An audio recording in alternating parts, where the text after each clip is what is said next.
New Mooring টার্মিনালের ইজারা বিদেশিদের দেয়ার সিদ্ধান্ত বাতিল সহ 4 দাবিতে আবারও অনির্দিষ্টকালের ধর্মঘটে অচল চট্টগ্রাম বন্দর। জেটি ও বহির্নোঙরের কার্যক্রম বন্ধ, বন্দর এলাকায় সতর্ক আইনশৃঙ্খলা বাহিনী। বন্দর চেয়ারম্যানের দাবি, বন্দরকে অস্থিতিশীল করতে চায় বিপথগামী কর্মচারীরা। দেশের স্বার্থ রক্ষা করেই এনসিটি নিয়ে চুক্তি হবে বলেও জানান তিনি। গেল সপ্তাহে টানা 6 দিনের কর্মবিরতি, মাঝে শুক্র শনি স্থগিত থাকলেও রোববার সকাল থেকে ফের ধর্মঘটে স্থবির চট্টগ্রাম বন্দর। এনসিটি নিয়ে চুক্তির বিরোধিতা সহ 4 দাবিতে বন্দর রক্ষা সংগ্রাম পরিষদের ডাকে অনির্দিষ্টকালের ধর্মঘট।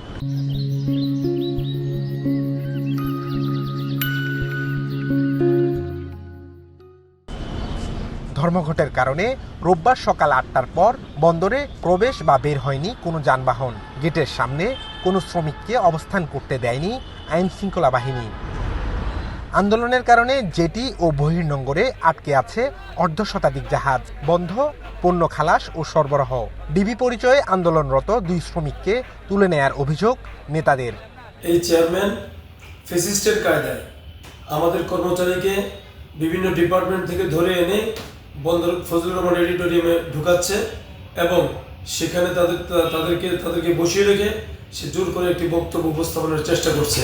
আমরা মনে করি সে বন্দরের চেয়ারম্যান, তার উচিত এই সমস্যাটাকে অ্যাড্রেস করে সমাধানের পথে যাওয়া, তা না করে সে রাজনৈতিক নেতার মতো ফ্যাসিস্ট হাসিনার কায়দায় সে বিকল্প শক্তি তৈরি করে অথবা বিকল্প কিছু একটা তৈরি করে দেশবাসী বা সরকারকে দেখাতে চায় চট্টগ্রাম বন্দরের কর্মচারী তার সাথে আছে। এটা অত্যন্ত ফেক।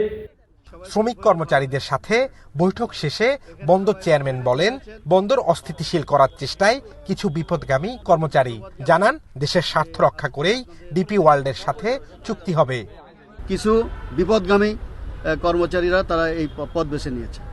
আমরা রাষ্ট্রের কর্মচারী কর্মকর্তা, আমাদের আনুগত্য থাকবে রাষ্ট্রের প্রতি, আমাদের সংবিধানের প্রতি। আমাদের যে আইন দেওয়া হয়েছে, যে বন্দরের আইন, যেটা দিয়ে বন্দর চলে, সেই আইনের প্রতি আমাদের শ্রদ্ধাশীল থাকতে হবে, প্রতিষ্ঠানের প্রতি শ্রদ্ধাশীল থাকতে হবে।